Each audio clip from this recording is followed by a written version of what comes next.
Austin from Raw Bliss. Today, I'm going to do something a little bit different, and I'm going to have a guest on, and I'm going to interview him, my friend Ollie from London, and he's been on a fruit-based diet for quite a while now. I don't remember exactly, but I believe as long as I have, and he's living in India now, and I just wanted to talk to him about fasting, juicing, and different aspects of health, and how it's like living in India, how it's like growing up in London, and juicing tips and stuff like that. So yeah, this is my first time doing it, so I'm kind of excited about the Zoom meetings. And if this is successful, then it's probably something that I will continue doing on in the future. So I'm going to pause the recording now and wait for Ollie to join in.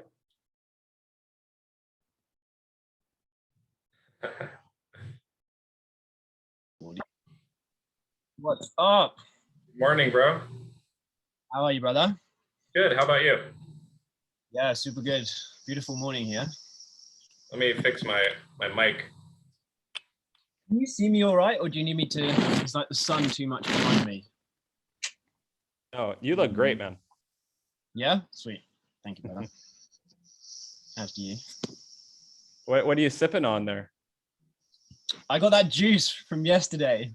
Pineapple, cucumber, carrot, spearmint, and these garlic chives. It's actually epic. That's like it's an expert level juice. Like someone starting out, they could not drink this. Yeah. You got to be super careful with the ratios as well. Yeah, definitely. Too much garlic chive will ruin your juice. Yeah. So how did you or how long have you been juicing now? How long have I been juicing? So I started when I was 22, so 4 years. Yeah. 4 years. Amazing. And so you grew up in London, is that right? Yeah. So I grew up about an hour from London in a place called Reading. And what was that like growing up in London? As a kid, I was very confused. I didn't really understand the point of things like school, and yeah, I just felt quite uncomfortable in life. I enjoyed growing up there in some ways. In some ways I didn't really like school. But it is what it is, and it got me to where I am now today. So yeah. Sure. Was it was it difficult being raw in that environment? It was slightly, but the reason that I actually got into raw foods was because I didn't really have a choice. So it was like, Matt, even if it's difficult, I don't have a choice. So. Sure. So did you have some sort of health problem that you got into it? Yeah. So the thing that kicked it off was I was actually in India when I was 21 years old. And since 13 years old, I'd been kind of burning the candle at both ends a little bit, not really living in a very healthy way. And that caught up to me when I was 21 and I was here.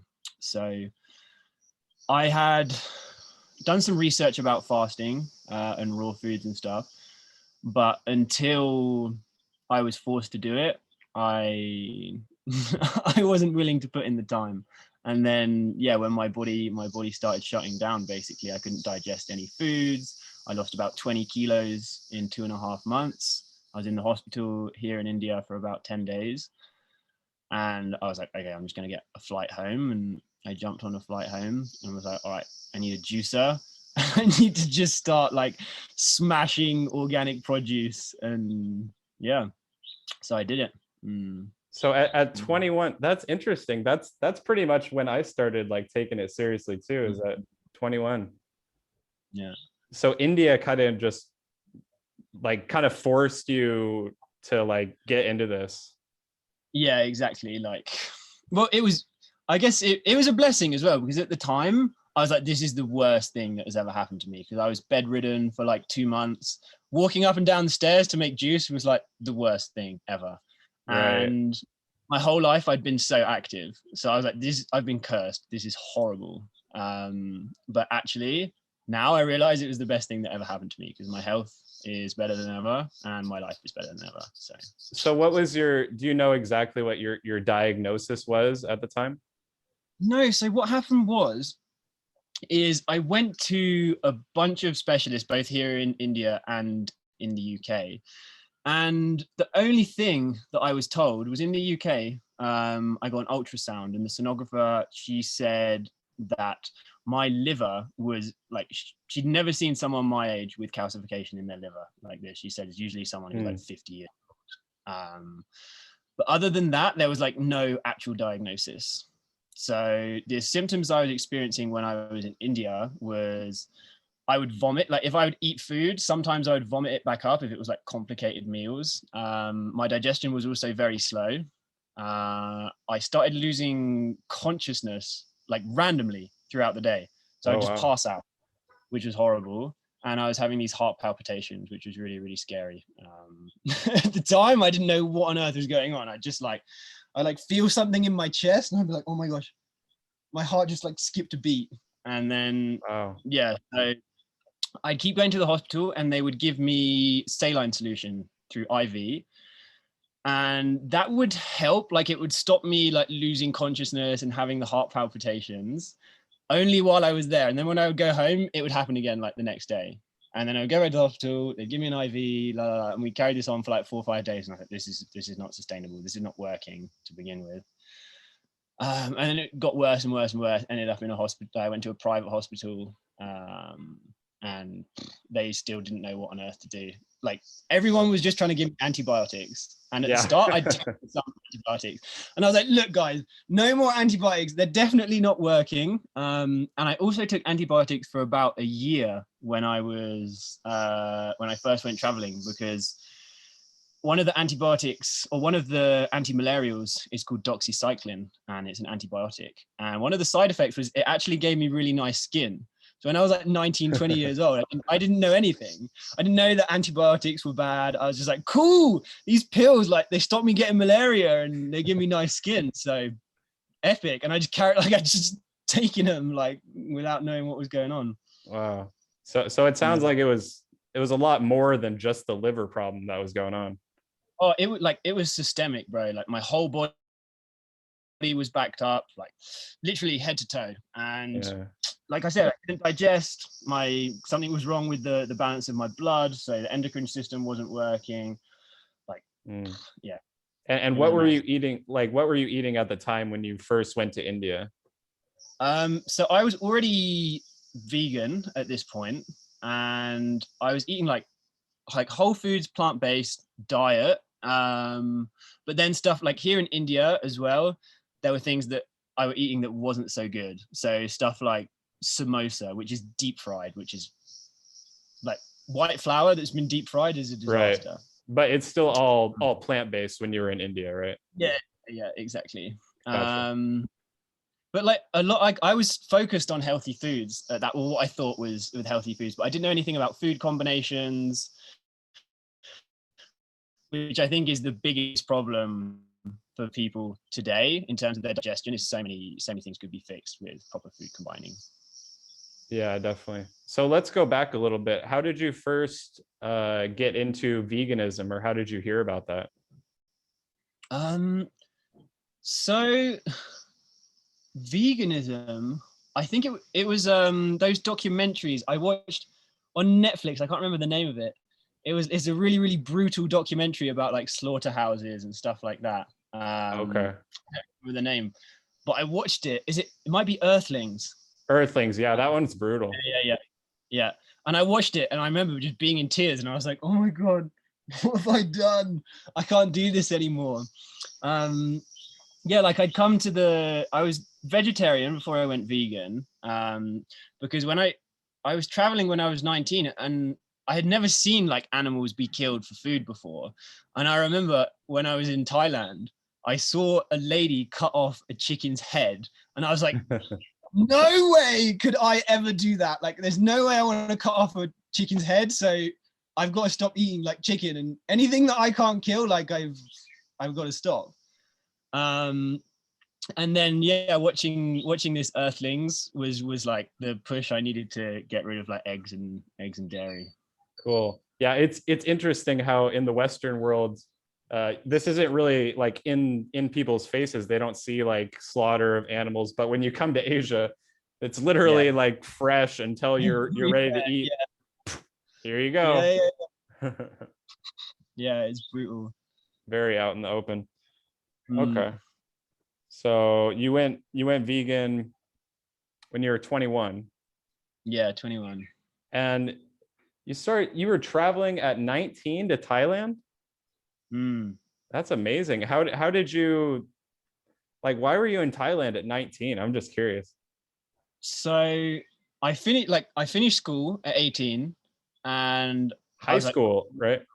Yeah, so in England, it's called sixth form college. So we have 2 years where you pick 3 subjects, or the first year you do 4, and then you drop 1 subject, and the second year you do 3. And after that, I was like looking at some universities, but I knew myself and the current behavior I was displaying. I was like, if I go to university, I think my entire life is going to be a write-off. Like, all I'm going to do is just drink and smoke and party. Is going to be mad. So I was like, I'll get a job, and I think I'm going to go traveling, because if I stay here in England, I don't feel like it's going to be productive for me. Cool. So I started working, and I worked for about best part of a year, and then just after my 19th birthday, I flew to Malaysia. In England, I sold all of my stuff. I sold my car. I sold like my decks, my clothes, like everything that anyone would want to buy, I sold it. And then I left. Yeah. And I traveled then Malaysia, Thailand, Indonesia, Myanmar, and India. Amazing. So what was your job before you left? My job, I actually had a couple of jobs, but my main job, I worked for Microsoft, and I was testing the Xbox One before it was released. Oh, that sounds like fun. When I was 18, honestly, I was like, there is no better job for me at 18 years old than to just play Xbox for like 12-hour shifts. I was loving it. I was doing that anyways, and no one paid me. Exactly. That's how I spent from 12 to 19 years old. I just played so much Xbox, so much computer games. So it was a dream come true. I was like, man, I do this in my free time. You want to pay me? Very cool. Yeah. All right, let's get into these questions here. Sweet. Okay, so let's first by talk about like, who inspired you to go raw, or how did you get into raw foods, like your inspiration? For me, it was Dan McDonald, the Life Regenerator. I remember just being so miserable, like stood at my juicer, just being like, oh, I'm like just like smashing out liters and liters of juice, just with my headphones in, just listening to his videos. Like, I think I must have watched every single one of his videos during these 6 months where I was just like juicing and fasting, and that was my life. And honestly, the way that he expresses himself, his values, like there's no one else for me in the scene who I feel is authentic and that I connect with as much. So I agree. Yeah, I really resonate with Dan's message. So he made you like buy a juicer. But also Robert Morse. Morse, okay. in terms of like, yeah.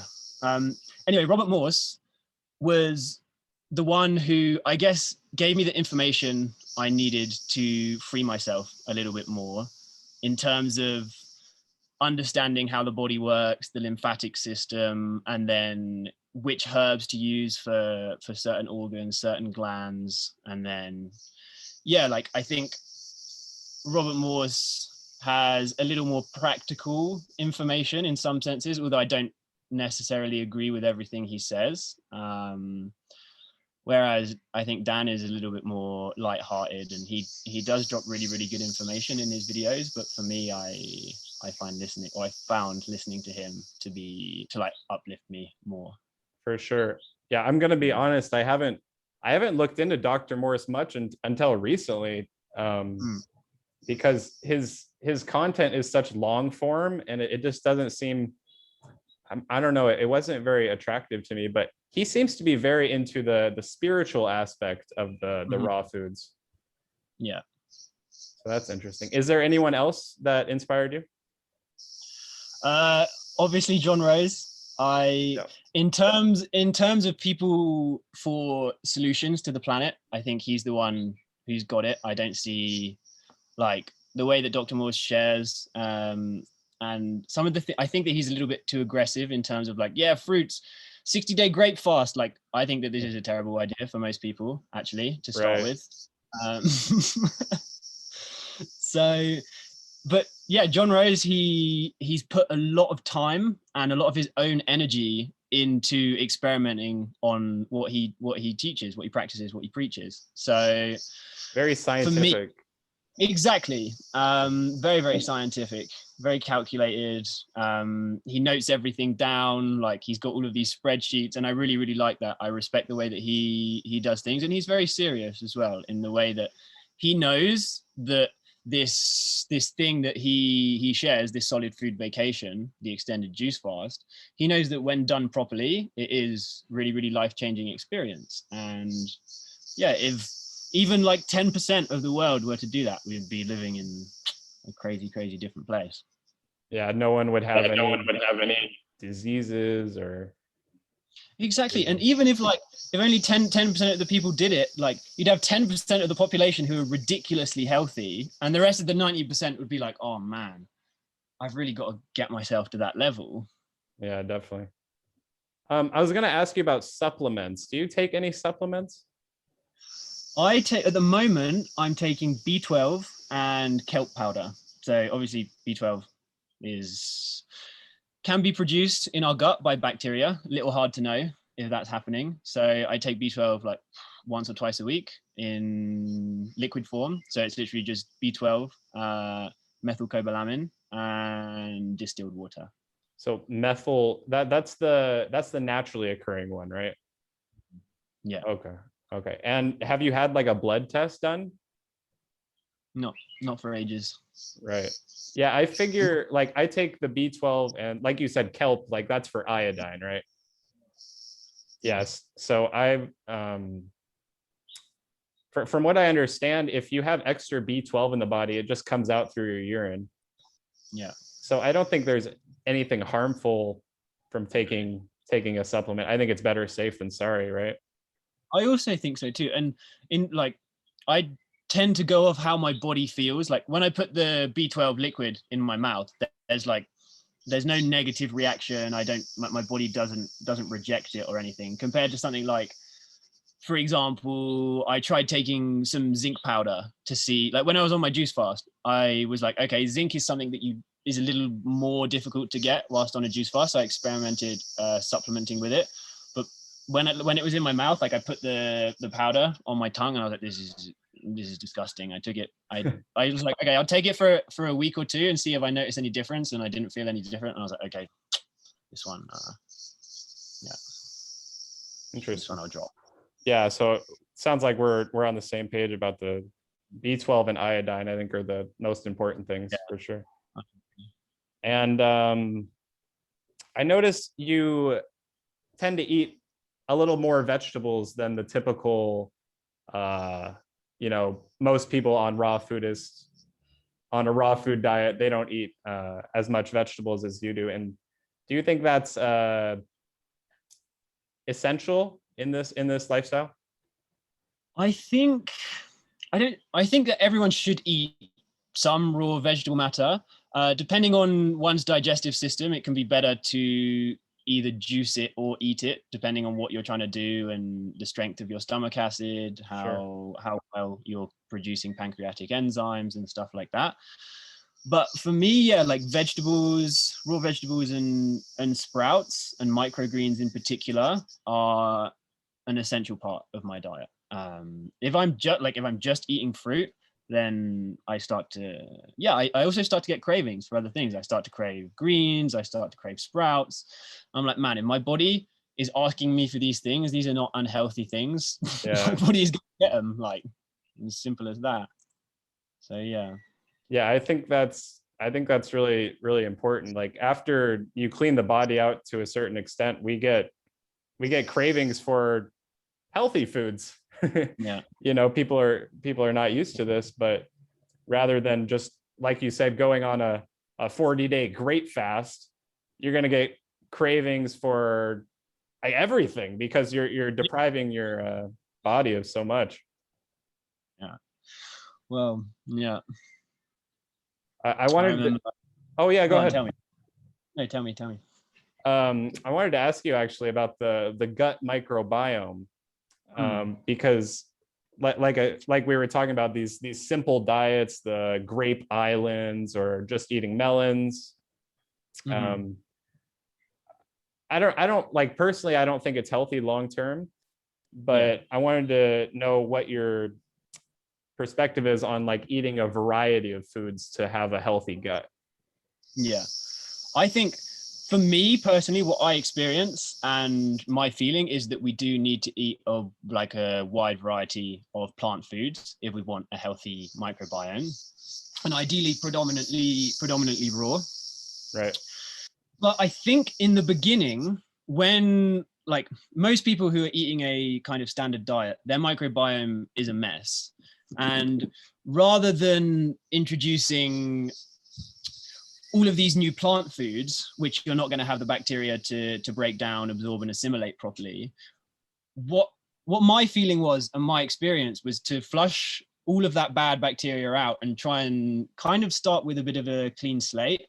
Obviously, you don't want to decimate everything, but my digestion was so bad, I wasn't really digesting plant foods. So I was like, okay, then let's remove the fiber, get rid of everything that's in here, and then see what happens afterwards. And then the introduction of vegetable material was really, really great for rebuilding my microbiome. And I was also using stuff, I would make my own sauerkraut, my own kimchi, and my own kind of nut milks and nut yogurts with probiotics. Oh, okay. And so that was really, really helpful. And also the vegetable fiber, very, very useful for cleaning the walls of the intestines, I found. Yeah, like a broom. Exactly. It has a different kind of scraping action than fruits. So okay. Yeah. And you mentioned that you had liver problems in the past, and do you think the vegetable matter, or like the especially like the omega-3s and stuff, those are essential for like a healthy liver function? Yeah, I think so. I think we need adequate fats for essential function of the nervous system, the brain, and the endocrine glands in general, and all the organs. But for me, I was having these liver issues and I couldn't digest fats properly. Even up until just this juice fast I did recently, I still wasn't digesting fats very well. And then after the juice fast, since then, I've been digesting fats very, very well compared to the last 5-6 years of my life. So that's been cool. Because obviously the liver and the gallbladder play a huge role in metabolizing and absorbing the fats. And if you've got like a stagnant liver, or your liver is just full of toxicity, it doesn't have the energy to process these dense fatty foods, then anyway, it doesn't matter how many omega-3s or omega-6s you're eating, because you're not going to be able to use them properly. Yeah, we were talking yesterday about how some people get mucus reactions from foods like avocado or coconut meat, and then we both experienced after a significant period of juice fasting that we can digest and assimilate these fats a lot easier now. Yeah. And why do you think that is? Just like I was saying before, like me personally, I think that it's because the body isn't functioning properly.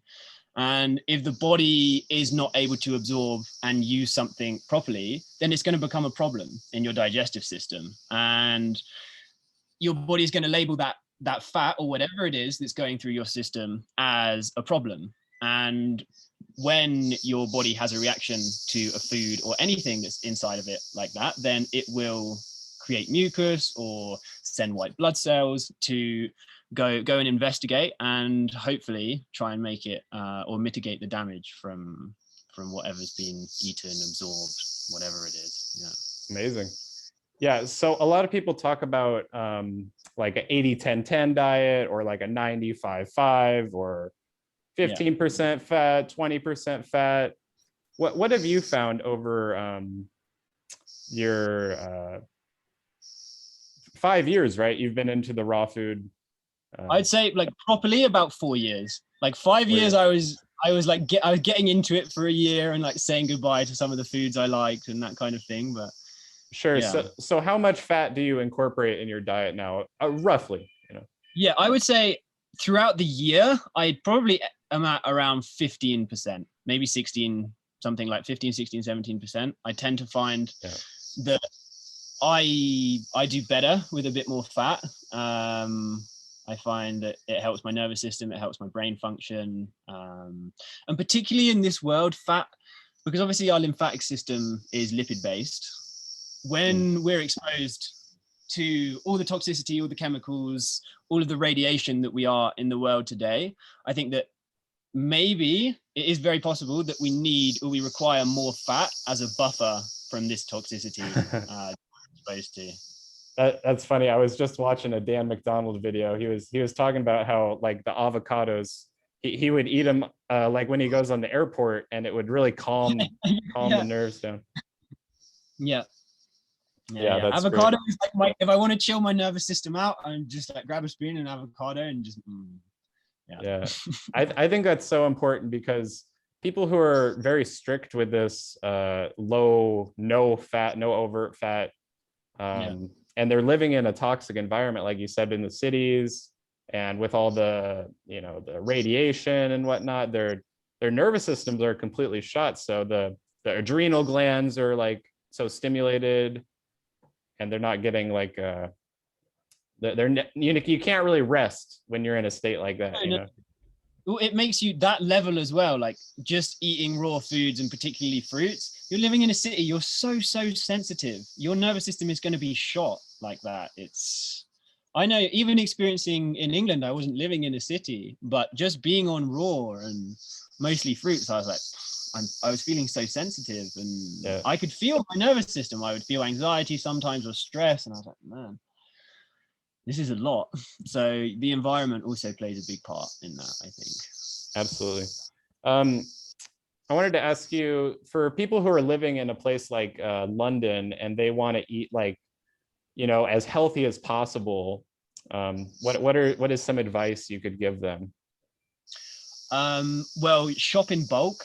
So if you live in a city, most cities have wholesale markets. Like London, for example, there's New Spitalfields Market, which is probably the best place in the UK to buy fruit. The prices are really, really good, and the variety is great. So yeah, like buy in bulk. And also quality. Like quality is so important. So buying fruit that's ripe. So like checking out the stem, being like, okay, when was this fruit picked? How long has it been off the tree? How much life has it still got in it? Because the longer a food, any plant food has been off the tree or out of the earth, it's losing minerals, it's losing vitamins. So its nutritional value is decreasing with time. So you want to get food that's as fresh as possible. Another thing is including living foods, such as like sprouts and microgreens, and even growing like your own herbs or your own greens in the garden to supplement your diet as well. Like salads, like we said, some raw vegetables to keep the digestive system clean. Plenty of healthy fats. I found avocado and coconut to be my two favorites, and then cashew nuts, hemp seeds, pumpkin seeds, pine nuts, macadamias I like as well. So yeah. Awesome. And at what point would you implement cooked food in a place like that? So cooked food can definitely be really, really good in places like this. In particular, if someone's feeling very sensitive, or they feel that their body is detoxifying at a rate which is not comfortable for their current situation. So using things like baked pumpkin, baked sweet potato, steamed vegetables. Like when I was in the UK, I was eating a lot of steamed broccoli and steamed green beans. Like these were also steamed asparagus. These were kind of my vegetables I was really into.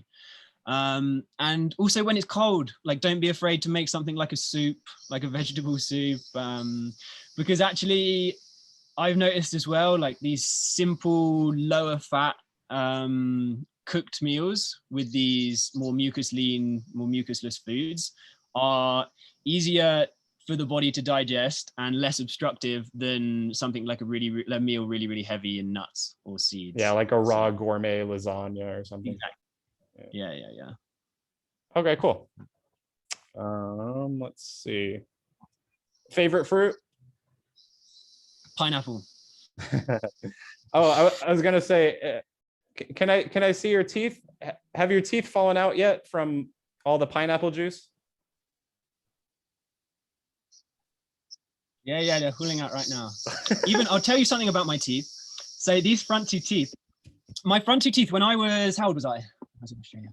I was 20, and I was drinking a lot. And one night I was super drunk. I was walking home and I was messing around with a friend, and I stepped off the curb, and I was so drunk, I like full on face planted into the concrete. Like literally my nose and my two front teeth broke my fall. So these two front teeth here, like this one is like half a tooth, and this one has a small chip out of it. And the back is also cracked. Wow. And the dentist told me that probably they were both going to fall out. And that was 5 years ago. Wow, can barely tell. Looks pretty good. You got lucky here. Lucky kind of, but I think also the diet plays a big part in it. I think that definitely, because a lot of people, if they chip their tooth or they crack their tooth, after a couple of years, it will just die. And for me, I think the diet played a big part in keeping my teeth. So you said during your juice fast, it was like half of your juice was pineapple. Is that right? Yeah, maybe 40% of the juice I drank was pineapple juice. I was just because also since 13 years old, I was smoking cigarettes until I was like 21, and so my lungs obviously needed a good wash. And as you know, pineapple is great for expectorating mucus and breaking up old hard proteins, and particularly in the lungs. So my body was just craving it. It was just like I was mad for pineapples. So. Yeah, and a lot of people say these, like the acidic fruits like pineapple, oranges, when you juice them, it's bad for your teeth, but you didn't experience that at all. Not my experience. I would say yes, if you're outside the tropics and you're using green pineapples, then for sure you're going to mess your teeth up. You're going to mess your gums up. You're going to mess your tongue up. You're probably going to mess up your internal digestive system as well. You just might not feel it. And the same for oranges. If they're not ripe, then probably they're not going to be so good for the tissues of your body. But if you can get ripe quality fruit, like, that's what you need. So in your area, like we were saying before, like really try and make sure you're getting ripe fruit, because fruit that's not ripe, especially the acidic fruits, are going to damage the teeth and the gums. Not even just the teeth and the gums. It's not good for like the whole body, probably. And also as well, like you're making your body process something which is like an inferior food. So you're putting more energy to digest it and getting less from it. Yeah, like you gotta realize your worth, essentially. Have every meal just be like the best of the best that you can do. Exactly. And yes, it comes back to what we were saying before about if you're in a city and you can't get like really good quality fruits for every meal, then be okay eating a little bit of mucus lean or mucusless cooked food in the evening with like a really nourishing salad with lots of greens and sprouts and cherry tomatoes, and like that way you're gonna be able to sustain this lifestyle and succeed, I think, a lot better than trying to live in a city and just living off grapes and watermelon. Yeah, great. Favorite vegetable?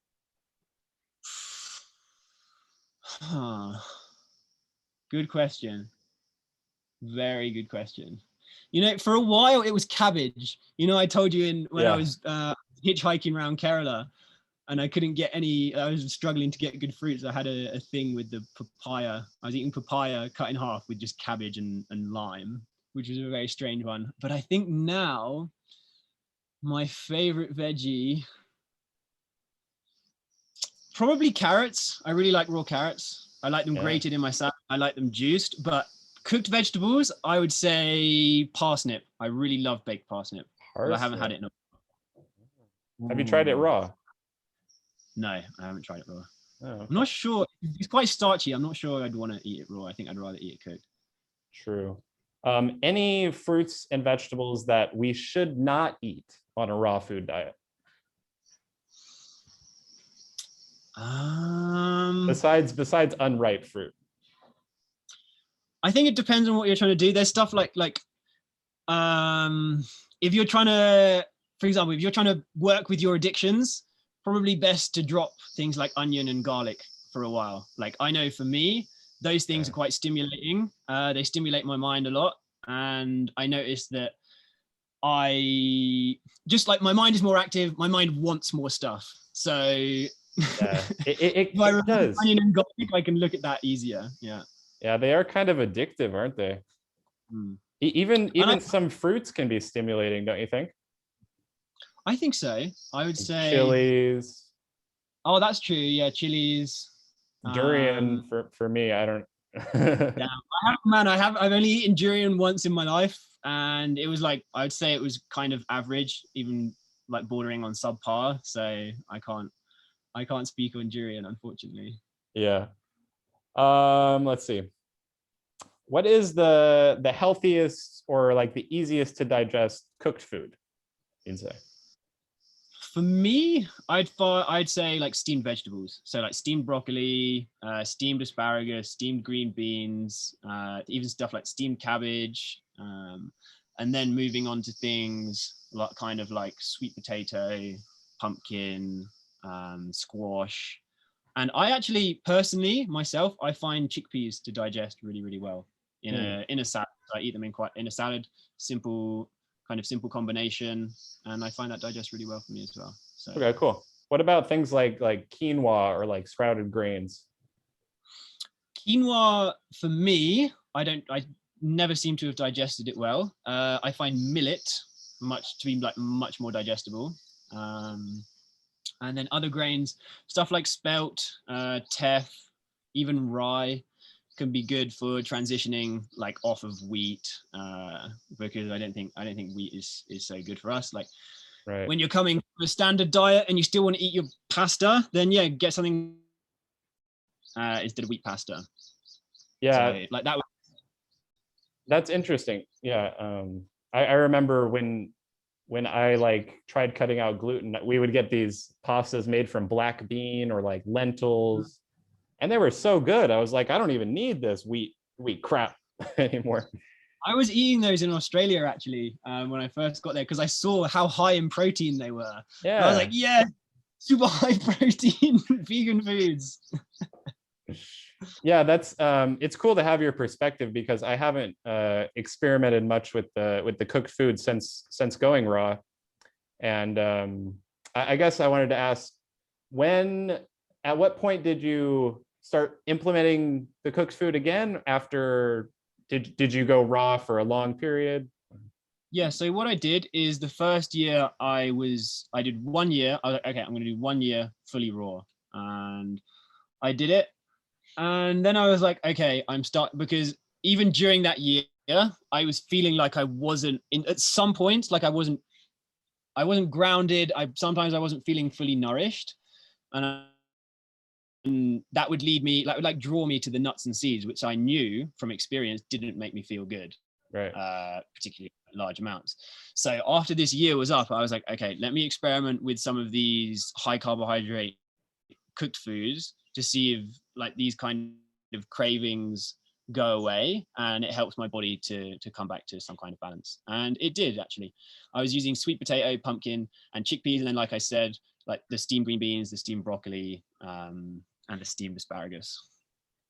Yeah. So being in India now, like a tropical climate, do you still eat cooked food, or how often would you? I still eat cooked food. So it's more for like pleasure. I don't feel the necessity in terms of like what my body definitely doesn't need me to eat cooked food.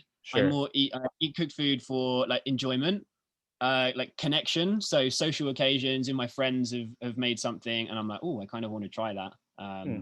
Especially if it's something that they've grown themselves, like it's vegetables that they've grown themselves or whatever it is, then I have interest to try this kind of stuff. But yeah, mostly it's just for an experience. Like I enjoy eating cooked food. Like it's it gives a very different feeling in the body in terms of like cooking is a crazy thing. You're basically condensing minerals, vitamins, sugars, everything into this smaller form by cooking out the water. And so you've got these kind of intense flavors that are very stimulating. And Yeah. yeah, sometimes I still enjoy that. So I'll jump in occasionally. Maybe Cool. when was the last time I ate cooked food? It was about a week ago. Yeah, But it was a still week ago. keeping it like no oil, no crap like that. Mostly, like occasionally, like I said, if my friends have made something, I'll try a little bit of it, and I'll be like, okay, cool, it's fine. And I don't notice any issue. I notice the biggest issue when I start to think about it. What I would Yeah. realize before is I would eat cooked food and I'd be like, oh no, I've eaten cooked food, it's gonna feel so bad. And actually, it's really not the case for me anymore. If I eat cooked food, and the most important thing is I've found that my life is nourishing me in other ways. Like Mm. if I want to eat cooked food, that's fine, and I just go about my life as usual. But when like this whole detox and raw food thing was like my identity, and I'm like, okay, I've eaten cooked food, and I'm just like, I've fallen off. I've fallen off the wagon, and all this stress in the head Yeah. goes throughout the whole body, and then you won't digest your food well. Definitely. Yeah. And like you said, it's a lot of it has to do with like intention around the food. Like you said, it's made by people who you care about, and they put a lot of love into the food. Exactly. That's definitely a big That's aspect. super important. It's like I haven't eaten in a restaurant for like 5 years because I don't know the chef. Like I don't know who's cooking. I don't know what he's thinking about. I don't know. Like yeah. Um, for someone who wants to do a juice fast, what is like some of the tips you could give them for just starting out? Yeah. So obviously, first of all, make sure you're drinking enough. And Like how much is that? it should be anywhere from 4 to 8 liters a day, depending on how active you are, depending on your size, your metabolism, that kind of thing. And then if you're just starting out on this journey, is not to juice too many fruits to begin with, because you're going to send yourself to somewhere uncomfortable. And then you're going to think that, oh man, juice fasting is not good for me, or juice fasting is dangerous. It's not necessarily the case. I think when you begin to include more vegetable juices is very, very wise. And then after some amount of time, if you're feeling like you want to up the fruit juice, you can, but to be very wary that when you first start, you can have certain organs or certain glands that aren't working properly, and you don't want to push them too hard. Yeah, I remember John Rose saying like 50-50 fruit vegetable. Exactly. And that's another thing I guess we should say is anyone contemplating doing a juice fast is go and check out John Rose's YouTube channel, because he has a whole playlist about juice fasting. 100%. Yeah. Also, Nathan Von Dutch, I want to shout him out. He made a great guide to juice fasting that was very in depth as well. Cool. And let's see. Flax or hemp oil. Do you think these are like good things to add on a long-term juice fast? So I think that they are good things. Personally, I didn't use them when I did my latest fast, although I would like to experiment in the future with using. I probably wouldn't use oil actually. I think I'd make my own nut milks. So I'd probably make hemp seed milk, coconut milk, macadamia milk, something like this. So you think because you were implementing a lot of greens, and you think that has enough of the fats? Sorry, I didn't hear that. You cut out for a moment. Oh, sure. So you were implementing a lot of the greens, and you think you get you're like enough fats from that, right? I don't know if for for me, the reason I stopped was because I needed to introduce fat again to my body. But I wouldn't say in terms of like long term that just in like juicing lots of greens would be adequate for fat intake. But on a fast of like less than 40 days or something, I definitely don't see the need to add any fats. Okay. And how long was your recent juice fast? 156 days. Wow. That is incredible. That was a crazy journey. I bet, man. A lot of people won't get to experience this, but I guess what do you attribute like your success to? Like, how did you go so long? Like, discipline. Like, discipline has been the thing that's given me the most freedom in my life, and it's still something that I work every day to try and improve on, because it's like a muscle. Every time you exercise discipline, then you strengthen your mind and you have more mental fortitude in terms of the things that you can do. The things that you find uncomfortable then become far more manageable. So yeah, during this juice fast, a lot of it, like sometimes I wasn't feeling good and I was like, okay, I got to walk down the mountain 7 kilometers down, and I got to walk 7 kilometers.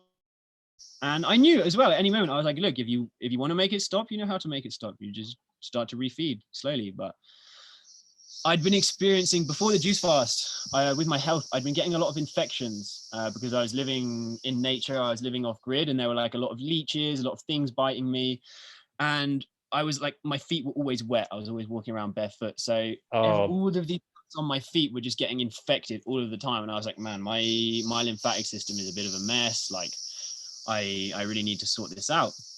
I was like, okay, I got to do this. I'm going to do this juice fast because this year prior, I'd been trying to introduce more foods, like a few more cooked foods, like clean cooked foods, to see if that would help me and help my body kind of progress. And I realized actually I wasn't done with cleaning out my body. So yeah, I jumped into this fast, and I was like, man, I'm gonna go as long as my body tells me, and that was that. That's amazing. That's interesting. I was also in like Goa, and my feet were just always wet, and I would just get so many infections, like cysts on my feet. It was crazy. Yeah, it gets hectic in the monsoon. Can you talk about your experience with dry fasting and water fasting? Yes. So the first fast I actually ever did was a water fast. I did a 1-day water fast when I was 21. And then also when I was 21, I did a 7-day water fast. Wow. And the reason I did the 1-day fast, which was honestly probably the hardest fast of my life because I'd never taken a day off eating before. But this was around the same time, obviously, as I was going vegan. I was looking into all the problems in the world. And I was like, man, there are so many people in the world who like will go to sleep on a day without eating, without their choice. Like, that's not their choice. And I was like, I'm so privileged. I need to experience what that feels like, because every single day of my life I just eat food, and there are people in this world like that is not that's not a luxury thing. Yeah. So I remember being in my house in Australia, just like it got to like 3 o'clock, and I'm just like in the kitchen, like looking around in the cupboard, like, oh my gosh, what am I going to eat for breakfast tomorrow? This is crazy. And then this was when I started to realize how addicted to food I was as well. And so I was like, okay, I'm gonna look into that a little bit. And it wasn't till about 6 months later, when I was experiencing like some digestive issues, I was like, okay, I'm gonna do another water fast. And I ended up doing 7 days.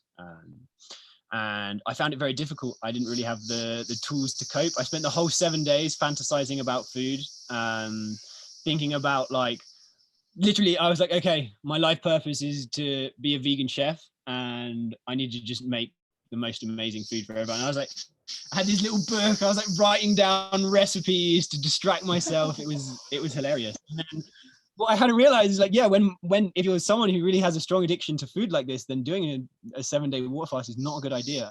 Because 3 days after I broke the fast, I ate a pizza, and it was terrible. Yeah, but It was a vegan pizza, but it's like, it doesn't matter if you're just like this. I was not ready for that density of food, and my body was very unhappy with me. So yeah. So if people are interested in doing a water fast, what do you think like the best type of water to use is? distilled water, Distilled or water.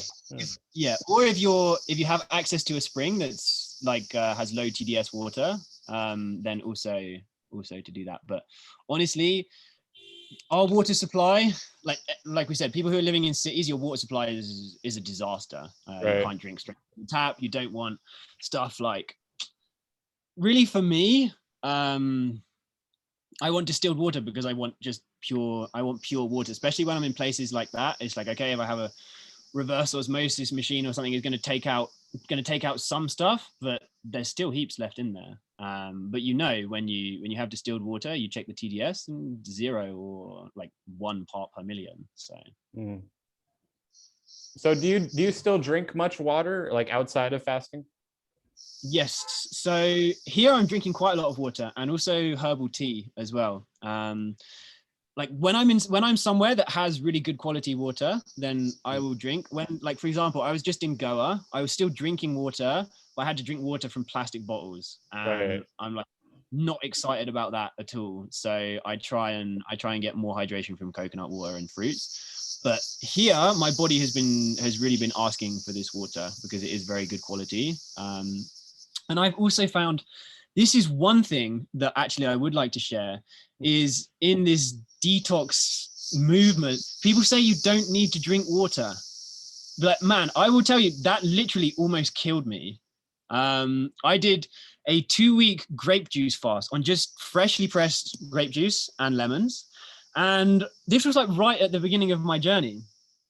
And so many people have been saying, like, you don't need water, you shouldn't drink water. Like, some people even saying water is bad for you. Like, what? And I was drinking like 4 or 5 liters of this black grape juice a day. And after 2 weeks of just like stubbornly not drinking water, I fucked my body. I ended up in hospital, man. I passed out. I woke up in a big pool of like my own vomit. It was like a lot of bile, a lot of stomach acid, and a lot of God knows what else. And there were 2 paramedics standing there, and they were like, "Yeah, we're taking you to hospital." And I was like, "What? Where am I?" Like, I could barely speak. I was like, "What's going on?" And I had hypersensitivity to light and sound. So I was in the ambulance. I took off my shirt. I wrapped it around my eyes, and I like covered my ears. And they're trying to ask me all of these questions. And I got to the hospital. I realized, like, I need water. Like, what am I doing? Why did I listen to these people who said I shouldn't drink water while I was fasting? Like, what's going on? And the doctor comes in, and I've got this like shirt wrapped around my eyes, and I'm like opening my ear up one little bit. And he's like, we don't really know what's wrong with you. They took some blood, they took some urine. And he's like, we should give you antibiotics. I'm like, no antibiotics. I'm like, look, give me water. I just need water and I'm going to be fine. And you can also give me an IV, like a saline IV. He was like, no, just wait half an hour because we want to do some tests. And we, just in case, like, we need to take you for an operation, we don't want to give you any water right now. And I'm like, no, you need to get me water. Like, you really need to get me water. If you don't get me water, I'm literally going to roll out the bed and I'm going to crawl and I'm going to get it myself. And he was like, I was like, dude, I need water. Just bring me a bottle of water. And he did. And I necked this whole bottle of water. And I was like, oh, my body was so thankful, man. Wow. So thankful. And it came back and they told me, man, what is it? He was like, they'd done some tests on my blood and they said, oh, it's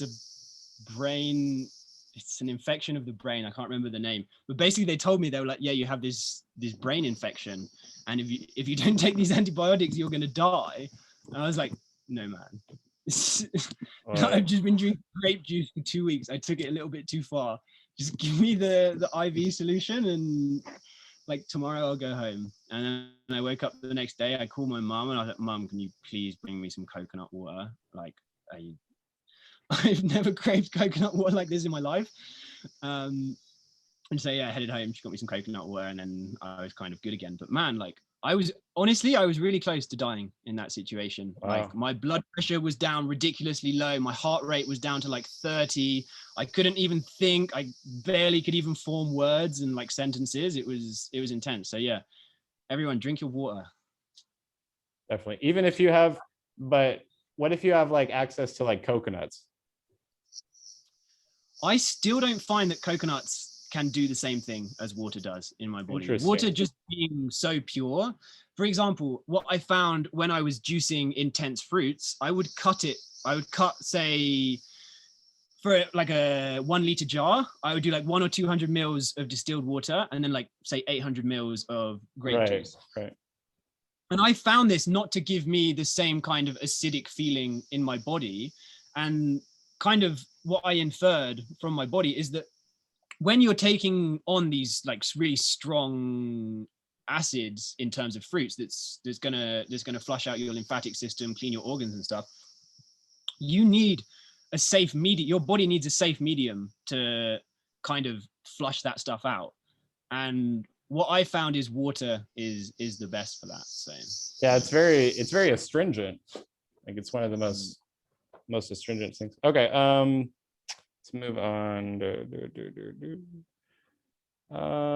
I noticed you share a lot of like what you eat in the day, kind of on Instagram, but usually it's just like a piece of fruit or something. So what is it like now? Like you said it was like what, 3 months since your juice fast?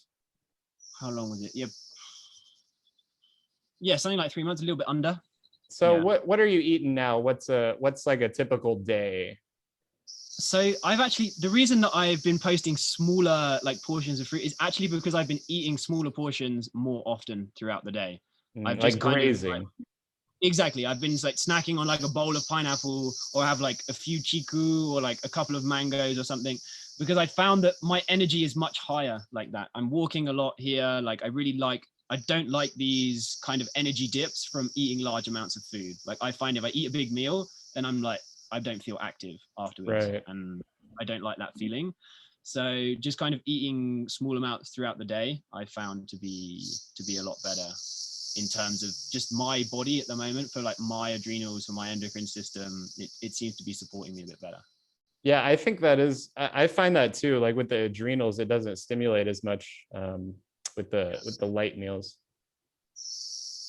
Cool.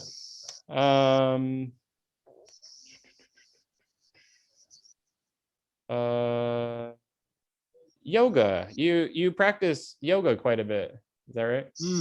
So yeah, it's been profound for me actually. Yeah. How long have you been doing yoga, and like what are some of the benefits that you've experienced? So I started practicing yoga when I was like 20, not super seriously. I was quite competitive because I played a lot of sports, and I competed a lot when I was growing up. I used to do triathlons and stuff like that. So I was coming at it with this kind of mindset, and I'd be in like a yoga class, looking around, like comparing myself to others, and I'm like, oh, okay. And so yeah, the beginning of my yoga journey was great. Like it helped me to go inwards and realize like, what am I doing comparing myself to these other people? But one of the most profound things was when I got really, really sick in India and I came back to the UK, was I was doing breathing exercises and yoga every single day to help regenerate my body.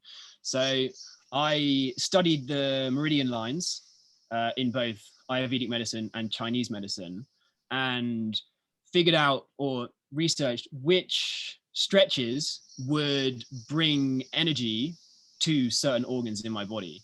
And I was focused on the liver, the kidneys, the adrenals, the pancreas, and the lungs. Oh, and so I created my own kind of stretching sequence that I would do every single day to support these organs. And yeah, I did it every night before I went to bed, and it really, really helped me a lot. So yeah. Can you explain what that routine kind of looks like?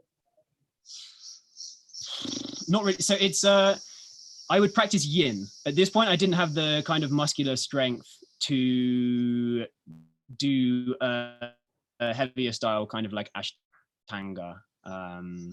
So yin yoga is holding positions for anywhere from like 2 to 10 minutes. And a lot of it, you're using gravity to kind of stretch for you. So you're in a position and you're relaxed. There's not so much muscular contraction, if any, and you're allowing gravity to either lengthen your spine or compress your spine, depending on what you're trying to do. Yeah. Okay. Yeah. Wow.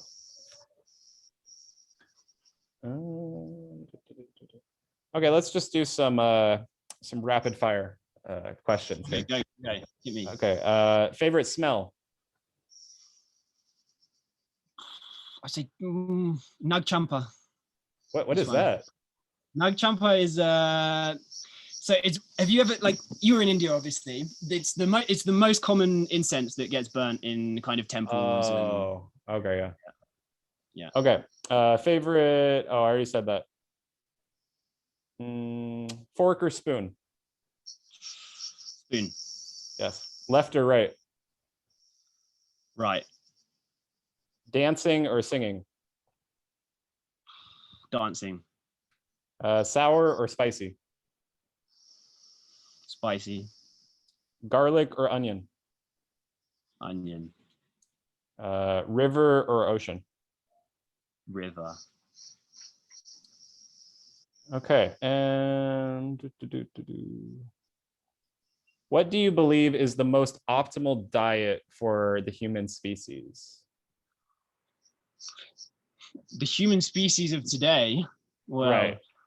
I think is very dependent on the person. I don't think that we can say, like, for example, ideally we'd all be on a raw food diet, but goodness me, you can't say that everybody is going to be better off on a raw food diet, because the average person who comes from a standard diet and goes onto a raw food diet is probably not going to feel great. So it depends on the person, it depends on where they're at, it depends on the health of their body, and like how fast is, like, how as well how fast and how willing they are to kind of change. So Very true. What is the biggest? There's one thing. Oh yeah. There's one thing I would add is I think everyone could benefit from like juicing lots of vegetables and lots of greens, and then adding kind of sprouts and greens to their meals as well. And anytime you're eating cooked food is to eat some raw veg with it as well. Definitely implement some more vegetables. Yeah.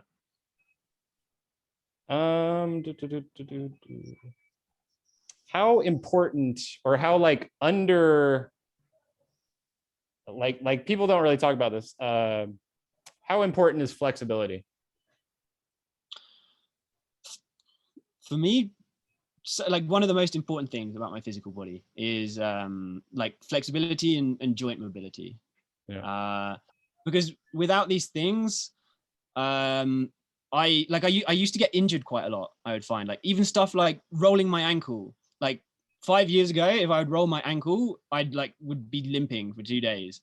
And now the flexibility and like integrity of the joint in my ankle is so that if I kind of jolt or twist my ankle, it's like literally 5 to 20 minutes of like pain, and my body is okay, which was one really, really cool thing that I noticed. But also in terms of I think during this detoxification process, to stretch the body is very, very important to remove any old waste from the tissues, and also particularly in terms of like forward bends, backward bends, and spinal twists, you actually need to like compress and move the organs for them to have their full structural integrity. Great. Yeah, and like blood flow. I think also I think people spend a lot of time on soft surfaces, like a soft bed, a soft chair. Yeah. And these can really weaken the body and the muscles. I know I've been sleeping on the floor for the past like 4 years. Is this something that you practice as well? I do. So I practice it. I also like comfort. So for example, when I was living in Goa, I was living in a bit of a like palace, and I was sleeping in a double bed. Fortunately, the mattress was quite hard, Yeah. but I will say I sleep by far the best when I sleep on the floor. Definitely. So yeah. Do you sleep on your back? I sleep on my back sometimes, and often I'll wake up on my side. Yeah. So but yeah, like ideally I'm working to try and sleep on my back always. It's so hard. I've been like sleeping. even if yeah, go on, tell me. I've been sleeping on my back for like on the floor for 4 years, like maybe like a 1-inch pad or like a yoga mat. And I still sleep on my side. I don't know what it is. Well, I think one of the most important things for being comfortable lying on your back is realigning your spine, your hips, your knee joints, your ankle joints, your shoulders, and particularly so that your body rests flat on the ground. Because most people, when they lie down flat, their body is not really resting well on the ground. Yeah, someone told me it could be like a diaphragm issue too, like not breathing. I don't know, but yeah, that's pretty interesting. The biggest mistake raw foodists make. I would say one that we touched on earlier is not drinking water, particularly when you begin with.